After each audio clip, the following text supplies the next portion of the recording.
Hello, good afternoon, and welcome to Capitol View, the weekly webcast talking Mississippi politics at the Daily Journal and djournal.com. I'm your host, Chris Kiefer, and as always, we are joined by Daily Journal Capitol Bureau Chief Bobby Harrison. Bobby, how's it going today? All right, Chris, how you doing? Good, doing well. I figured we could start off today talking about something that we've talked about a lot on this program, but it just doesn't go, is always in the news, I guess, and that's the Mississippi flag and, the issue and what could happen with it. There was a couple of items that you wrote about last week, and I guess the newsy element was a new poll by Mississippi-based Chisholm Strategies. Of course, we talked a little bit last week about another poll that they had done in conjunction with Millsaps, looking at some of the state's biggest needs for the legislature coming up.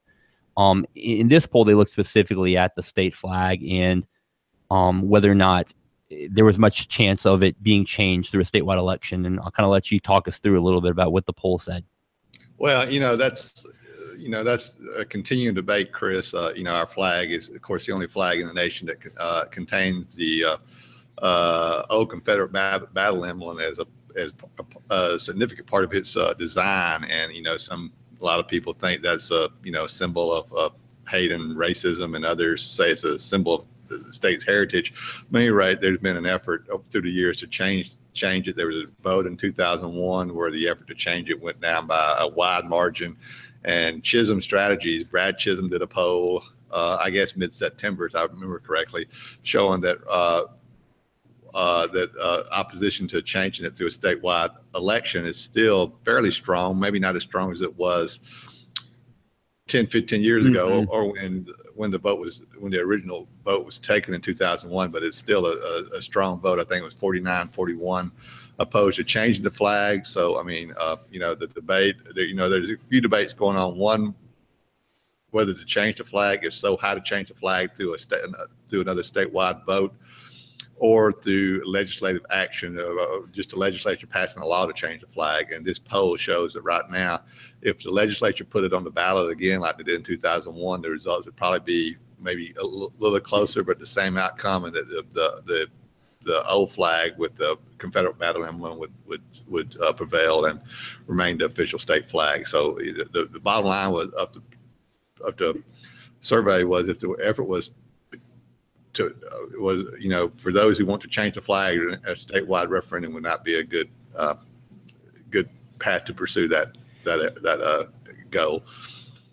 Yeah, looking at those numbers a little bit, as you said, on the poll found that 49% of voters opposed changing the flag, 41 would support a new flag. So that's compared to 2001 when they did have the statewide referendum. It failed, or the changing the flag failed by a 64 to 36% margin. So it's a lot closer, as you said. And I guess those opposed to changing the flag are no longer in the majority in this poll anyway, which also was weighted to kind of reflect voting trends from the 2015 election, and assuming that turnout and whatnot would be similar. But it's still saying that it looks unlikely. I think your story even said that the narrative said, for the first time on record, support for the current state poll is less than a majority, but for those who want to keep this controversial banner, still outnumber the advocates of a new flag. Any surprises, Bobby, from that poll, or anything that stood out to you? No, it's been my feeling all along that it would be a mistake for a number of reasons to try to do it through a statewide referendum. A, it would fail, so what would be the purpose? And B, it would kind of put the state in the national spotlight, if you will. And if the vote was not to change it as we anticipate it would be, it would kind of create some negative feelings in some quarters, in regards to the state's image. So there's a lot of reasons not to do a statewide vote. I continue to maintain that, if you're going to change the flag, it's going to have to be done through the legislative process. And right now, you can't do it. There's not the votes to do it through a referendum, but there's not the votes in the legislature to change it that way either. So that, it just appears that, for those who like it, they can take solace in knowing that the flag that was adopted in 1890s is going to remain. For those who think it's a symbol of hate and racism, that's could be a continuing sore spot for those people. So but the issue is not going to go away though, Chris, because all 8 public universities have chosen not to fly the flag. A number of municipalities and school districts and county governments have chosen not to fly the flag. So it's an ongoing debate. Last year during the legislative process, there were efforts to mandate to local school districts and to the universities that they had to fly the flag in order to get state funds or whatnot. And especially related to universities, the House leadership had to go to great lengths to prevent legislation from being passed to try to mandate the university to fly the flag. So as I said, it's an issue that's, some people get tired of talking about it, but it's an issue that's not going to go away anytime soon. Sure. And drilling a little bit closer at some of the numbers from the poll, the least support for changing the flag was here, U.S. House District 1, which includes Northeast Mississippi. Only 34% of voters polled there would support a new flag, would support changing the flag. According to the poll, 62% of white voters opposed changing the flag. 65% of African Americans supported a new design. 19% of African Americans opposed changing it, and 16% of black voters were undecided. In the poll also found, this was interesting, a slight majority of white voters under the age of 65 who would support a new flag. So, was it 65 or 55? Was it 65? 65. Yeah. Okay. And Chris, the most interesting number in that story, and this is actually not from the recent poll, but was, I think, from a 2014 and 2015 poll that Brad Chisholm did, was that, and I got to get this correct. I mean, if you see it, what I'm talking about, you could just read it. I know what you're talking about. I've got it here. Is this about the legislature split? Yeah. The 2014 poll found there was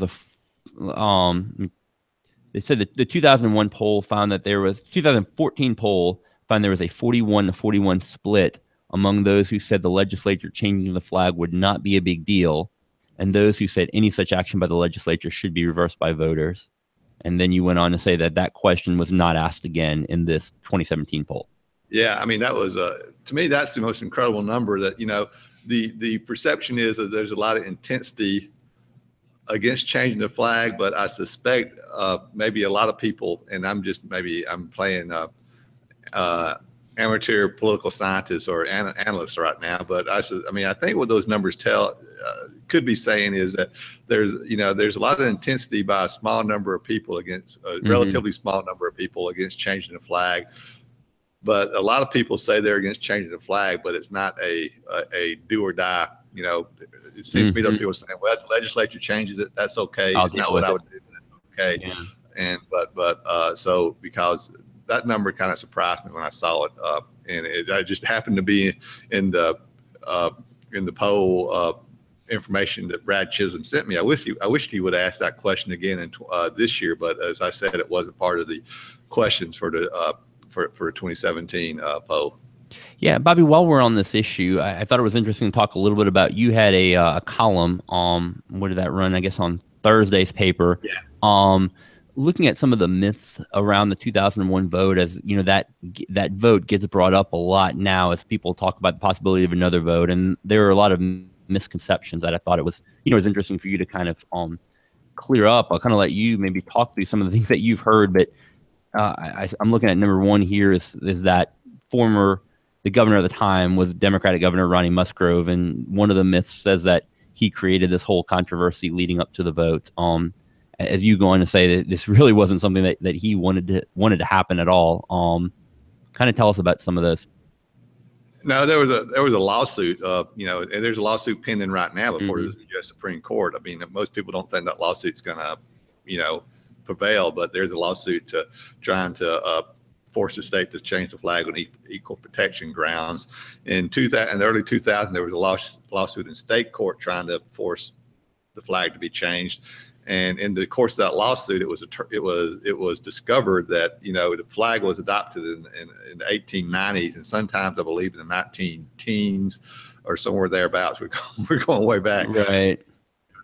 The legislature goes through the process sort of a regular basis that they update the code. The code is the, of course, the books with all the election law, not the election, all the laws in it. And when they updated the code in 1914 or somewhere thereabouts, they mistakenly left out the law that enacted the flag. So in reality, we went from like 1914 to 2001 without a flag. And that's when that was discovered, Musgrove, who, trust me, he didn't want to be dealing with this issue. He had, it was a sort of a no-winner for him from a political standpoint.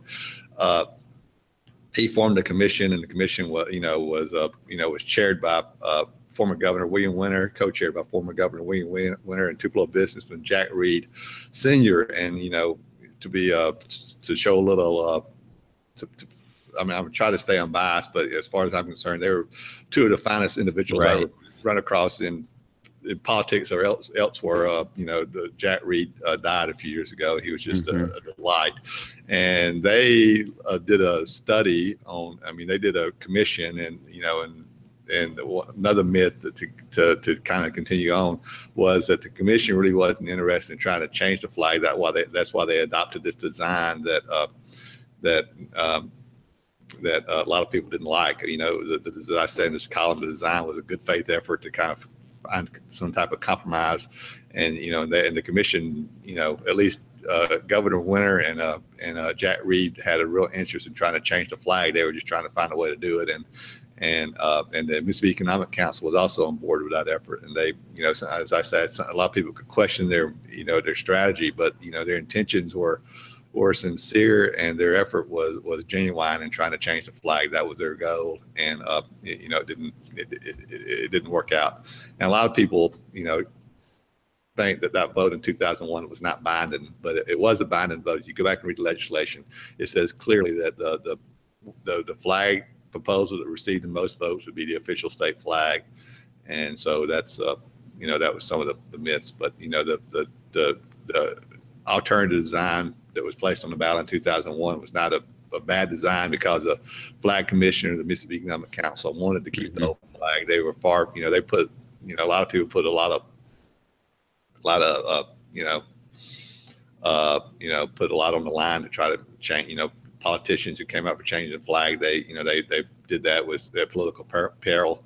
And Jack Reed, he was vocal, and I'm sure that had to hurt him in some quarters in his businesses back in Tupelo, but he was sincere, and they could, and whether you agree or disagree with their effort, I think you could say that they tried their best, and just came up short. Sure. Moving on, Bobby, to another issue.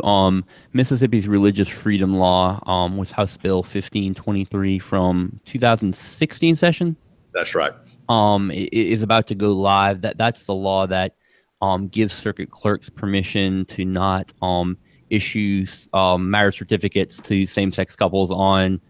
Well, I guess it's not just restricted to same-sex couples. It's three different statements as far as religious ground that marriages between a man and a woman, that sexual relationships are only within the bonds of marriage, and the gender is set at birth. Correct? Are those the three statements that it makes? And anyway, I'll let you talk. I'm sorry. Just going to say, so that law goes into effect this week. I guess, kind of maybe some of the biggest impacts that people talk about related to that are circuit clerks giving them permission to not issue marriage license based on religious convictions, but someone else would have to issue that license, as well as maybe some businesses and the impact it would have on them. You had a story for this Sunday talking to circuit clerks and kind of what kind of impact that it might make on circuit clerks from Northeast Mississippi, and I'll let you kind of talk through that a little bit. Yeah, I called all 16. I called the offices of all 16 clerks, and I think I talked to 14 of the 16 circuit clerks. But in every office, they said that they were, nothing was going to change in their office as far as issuing marriage license to. And let's be, this is, let's be clear. This law was aimed at, at gay marriage. I mean, it was passed as a response to the 2015 Supreme Court ruling legalizing gay marriage, but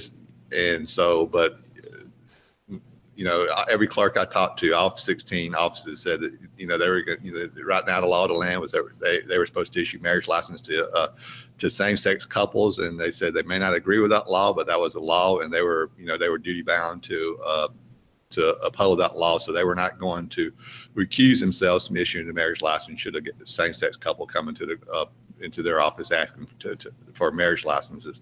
Now, a couple of things are going on here, Chris. One thing is, under the law, that is, unless the Supreme Court blocks it today, will go or sometime will go into effect tomorrow. Under this law, a clerk or anyone who is charged under state law with issuing a marriage license has the authority under this law to recuse him or herself. But the law also says that someone has to be available in the clerk's office to issue a marriage license. So what the clerks are saying, or essentially saying, if I recuse myself from issuing this marriage license, I'm going to put that duty on an assistant clerk, and that's not a right thing to do. To ask the deputy clerk to do something I'm not willing to do. So, and if the deputy clerk recuses herself, that's going to put more pressure on the other people in the office. So the clerks are just saying, we're not going. At least the clerks in Northeast Mississippi are saying we're not going to use that provision of the law to recuse ourselves from issuing a marriage license. I thought the circuit clerk in Lafayette County. I was just about to read that quote. Yeah, read that. You have it. I thought that was sort of in a nutshell explain what was going on. Yeah, I thought the same thing. It kind of encapsulated it, like you said. This quote is from Beretta Mosley, who is the circuit clerk in Lafayette County, and says, "I don't like believe." That first name too, by the way. Would you say that again? I like that first name too, by the way. I like that. Yeah, it's a good name. Anyway, the quote is, "I don't believe in passing the buck. I will not ask anyone else to do something I don't want to do. Besides, issuing a license is a civil procedure. We're not performing the ceremony. We were just issuing the license." But I mean, I guess that was kind of, like, as you said, a lot of the attitude is, we don't want to pass the buck on to somebody else. This is our job, and we should be the ones to do it. What'd you say? Yeah, I thought it was interesting. I didn't put this in the story, Chris, but I thought it was interesting. Some of the clerks said off the record that they kind of, not only they weren't going to use the law, but they were kind of disappointed the legislature passed it, because what they fear may happen is that they go on with business as usual, but in 2019, for instance, during the next election, somebody runs against them saying, clerk X from X county didn't recuse himself when he had the opportunity to do so. He's still issuing those gay marriage licenses, and of course, in politics, you don't tell. Sometimes somebody doesn't tell the entire story, and the rest of that story would be that himself or not, the marriage license is still going to be issued in his office. And as I think I pointed out in a story, the marriage license is going to still contain the name of the clerk, who the circuit clerk from that county. So you're really not accomplishing much if your goal is to kind of impede gay marriage. And this law, some people, a lot of people on both sides are, the pro gay marriage people, if you will, and are upset with this law, and the other side is staunchly defending the law. But you can make the argument outside of the clerks, the law doesn't do a whole lot, even though they talk about not being able to force florists or restaurants or cake makers or whatnot to provide services for gay marriages. But in reality, they don't have to do that in Mississippi now, because there's not a law in Mississippi saying they have to do that. So and there's not a federal law dealing with this issue.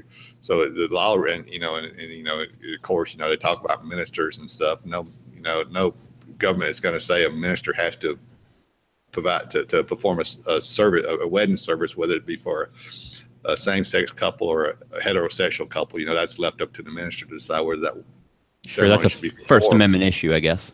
Yeah, so the law doesn't do as the law is it doesn't do as much in some quarters as probably the attention we're giving to it, if you will. Sure.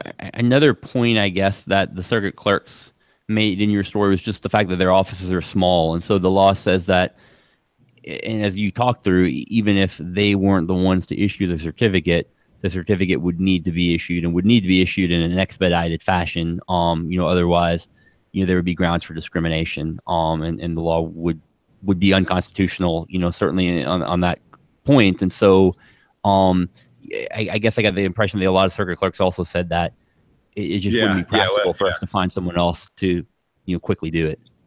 Yeah, I think Pontotoc County, the circuit clerk there who was, and I can't think of her name off the top of my head. I'm sorry about that, ma'am. You happen to be listening.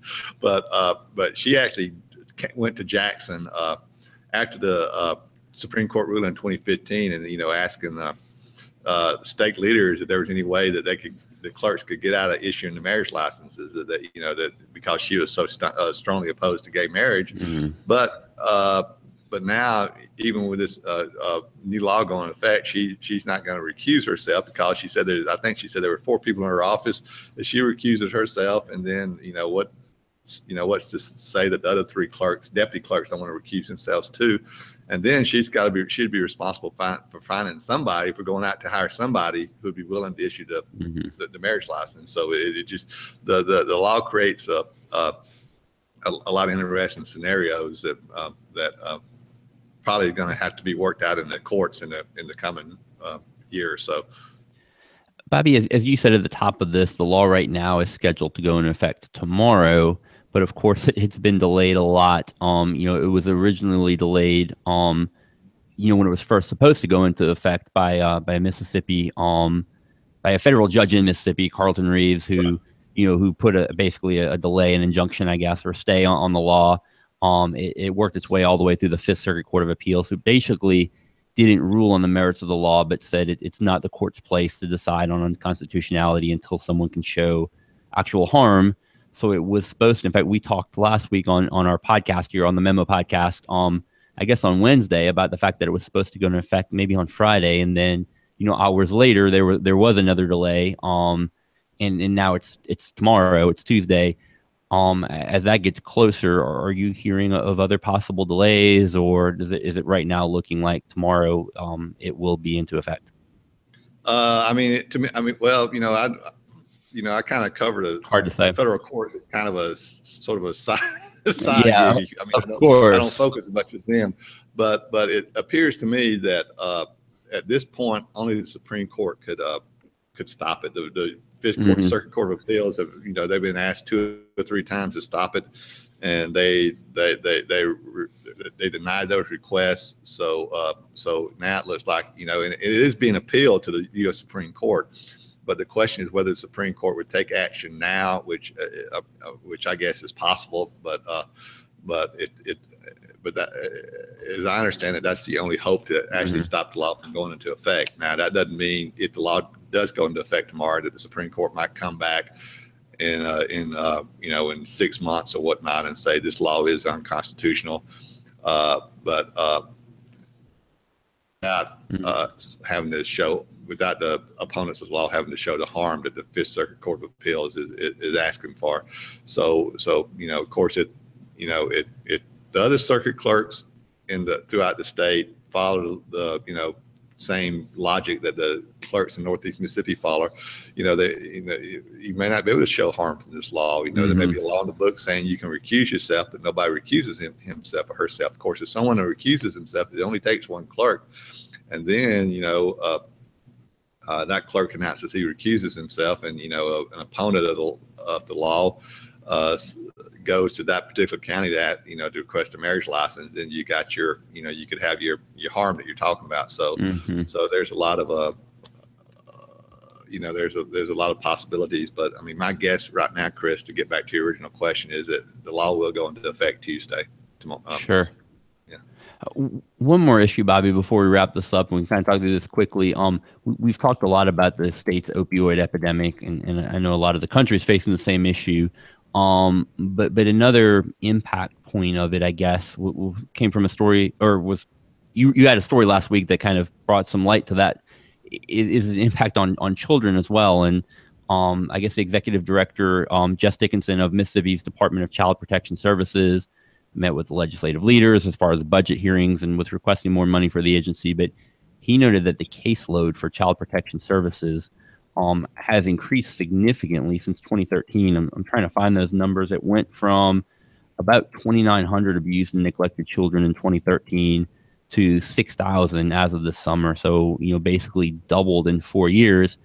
And he said that most of the increase is due to drugs and due to this opioid epidemic.